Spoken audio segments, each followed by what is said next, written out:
வாங்க இன்றைக்கி பீஸா pan try பண்ணிடலாம். அதுக்கு 2 பீஸ் பீஸா பேன் எடுத்துக்கிட்டேன். அந்த 20 ருபீஸ் சீஸ் இருக்கும் இல்லைங்களா, ஸ்கொயர் ஷேப்பில், அது 2 எடுத்துக்கிட்டேன். ஒரு பட்டர் எடுத்துக்கிட்டேன். சீஸை நல்லா திருவி எடுத்து வச்சுக்கணும். பன்னீர் பீஸா தான் இன்றைக்கி செய்ய போகிறோம். பன்னீரை வந்து நம்மளுக்கு பிடிச்ச மாதிரி கட் பண்ணி எடுத்து வச்சுக்கிட்டேன். நல்லா ஸ்லைஸாக அரிஞ்சு வச்சுக்கோங்க. ஆனால் அப்புறம் ஒரு ஆனியன், உங்களுக்கு இப்போ விருப்பமான அந்த கேப்சிகம் அது மாதிரிலாம் ஆட் பண்ணிக்கோங்க. ஸ்வீட் கார்ட் ஆட் பண்ணிக்கோங்க, ரொம்ப சூப்பராக இருக்கும்.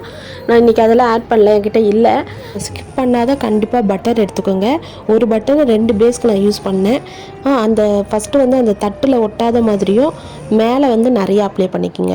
அந்த கீழே ஏதாச்சும் நம்ம ஒரு பேஸ்க்கு கீழே தட்டு வைப்போம் இல்லைங்களா, அதுக்கு வந்து ஒட்டாது இருக்கிறதுக்கு நெய்யோ இல்லை பட்டரோ அப்ளை பண்ணிக்கோங்க. ஆனால் மேலே வந்து கண்டிப்பாக பட்டர் நிறையா ஆட் பண்ணிக்கோங்க.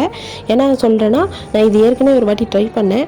அப்போ வந்து நான் பட்டர் வந்து அதிகமாக ஆட் பண்ணல, சும்மா அந்த தட்டு இதுவும் ஒட்டாத இருக்கிறதுக்கு கொஞ்சமாக தான் ஆட் பண்ணேன். அது வந்து எப்படி இருந்துச்சுன்னா, அந்த பேஸ் வந்து நல்லா வறண்டு அது தனியாகவும் இது தனியாகவும் இருந்துச்சு.